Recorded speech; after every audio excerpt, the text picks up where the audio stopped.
شروع اللہ تعالیٰ کے نام سے جو بڑا مہربان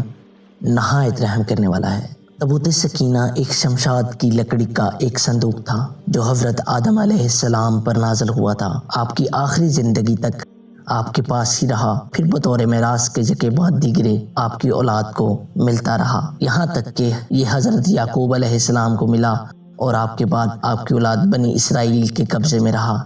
اور حضرت موسیٰ علیہ السلام کو مل گیا تو آپ اس میں تورات شریف اور اپنا خاص سامان رکھنے لگے۔ یہ بڑا ہی مقدس اور بابرکت صندوق تھا۔ بنی اسرائیل جب کفار سے جہاد کرتے تھے اور ان کے لشکروں کی کثرت اور ان کی شوکت دیکھ کر سہم جاتے اور ان کے سینوں میں دل دھڑکنے لگتے تو وہ اس صندوق کو اپنے آگے رکھ لیتے تھے۔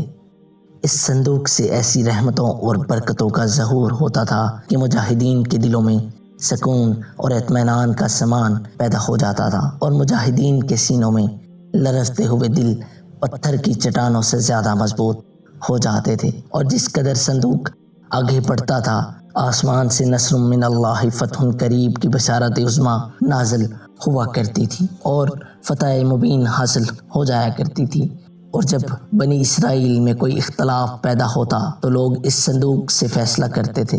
اور اس صندوق سے فیصلہ کی آواز اور فتح کی بشارت سنی جاتی تھی۔ بنی اسرائیل اس صندوق کو اپنے آگے رکھ کر اس کو وسیلہ بنا کر دعائیں مانگتے تھے اور ان کی دعائیں مقبول ہوتی تھیں اور بلاؤں کی مصیبتیں اور وباؤں کی آفتیں ٹل جایا کرتی تھیں۔ الغرض یہ صندوق بنی اسرائیل کے لیے تابوت سکینہ اور برکت و رحمت کا خزانہ تھا اور نصرت خداوندی کے نزول کا نہایت مقدس اور بہترین ذریعہ تھا۔ مگر جب بنی اسرائیل طرح طرح کے گناہوں میں ملوث ہو گئے اور ان لوگوں میں معاصی و طغیان اور سرکشی و عصیان کا دورہ ہو گیا تو ان کی بدعمالیوں کی نحوست سے ان پر خدا کا غضب ہو گیا اور قوم عمالقہ کے کفار نے ایک لشکر جرار کے ساتھ ان لوگوں پر حملہ کر دیا اور ان کافروں نے بنی اسرائیل کا قتل عام کر کے ان کی بستیوں کو تخت و تاراج کر ڈالا،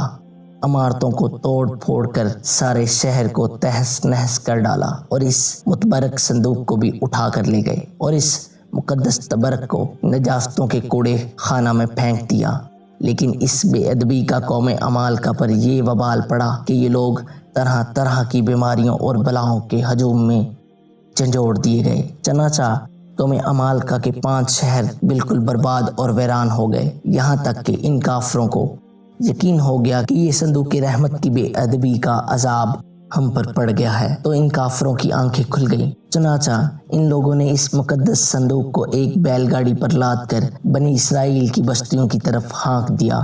اور اللہ تعالیٰ نے 4 فرشتوں کو مقرر فرما دیا جو اس مبارک صندوق کو بنی اسرائیل کے نبی حضرت شمیل علیہ السلام کی خدمت میں لائے۔ اس طرح پھر بنی اسرائیل کی کھوئی ہوئی نعمت دوبارہ ان کو مل گئی اور یہ صندوق ٹھیک اس وقت حضرت شمویل علیہ السلام کے پاس پہنچا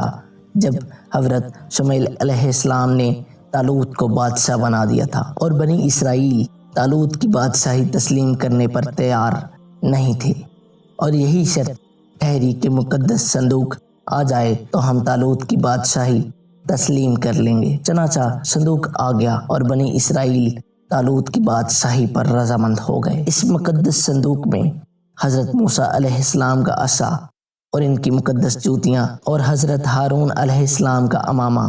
حضرت سلیمان علیہ السلام کی انگوٹھی، تورات کی تختیوں کے چند ٹکڑے، کچھ من و سلوہ،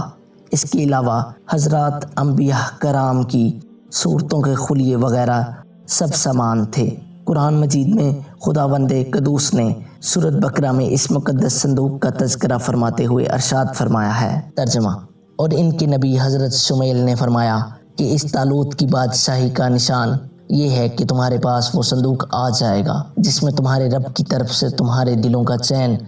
اور حضرت موسیٰ و حضرت ہارون علیہ السلام کے کچھ تبرکات ہیں۔ فرشتے اس صندوق کو اٹھا کر لائیں گے، یقیناً اس میں تمہارے لیے بڑی نشانی ہے اگر تم ایمان رکھتے ہو۔ درس ہدایت: بنی اسرائیل کے صندوق کے اس واقعے سے چند مسائل و فوائد پر روشنی پڑتی ہے جو یاد رکھنے کے قابل ہیں۔ دیکھ لو، اس صندوق میں حضرت موسیٰ علیہ السلام کی جوتیاں، آپ کا عصا اور حضرت ہارون علیہ السلام کی پگڑی تھی، اور یہ صندوق اس قدر مقبول و مکرم و معظم ہو گیا کہ فرشتوں نے اس کو اپنے نورانی کندھوں پر اٹھا کر حضرت شمائیل علیہ السلام کے دربار نبوت میں پہنچایا، اور خداوند قدوس نے قرآن مجید میں اس بات کی شہادت دی کہ یعنی اس صندوق میں تمہارے رب کی طرف سے سکینہ یعنی مومنوں کے قلوب کا اطمینان اور ان کی روحوں کی تسکین کا سامان تھا۔ مطلب یہ کہ اس پر رحمت الہی کے انوار و برکات کا نزول اور اس پر رحمتوں کی بارش ہوا کرتی تھی۔ تو معلوم ہوا کہ نبیوں کے تبرکات جہاں اور جس جگہ بھی ہوں، ضرور ان پر رحمت خداوندی کا نزول ہوگا، اور اس پر نازل ہونے والی رحمتوں اور برکتوں سے مومنین کو سکون قلب اور اطمینان روح کے فیوز برکات ملتے رہیں گے۔ دین کی بات پھیلانا صدقہ جاریہ ہے۔ ثواب کی نیت سے اس ویڈیو کو لازمی شیئر کریں۔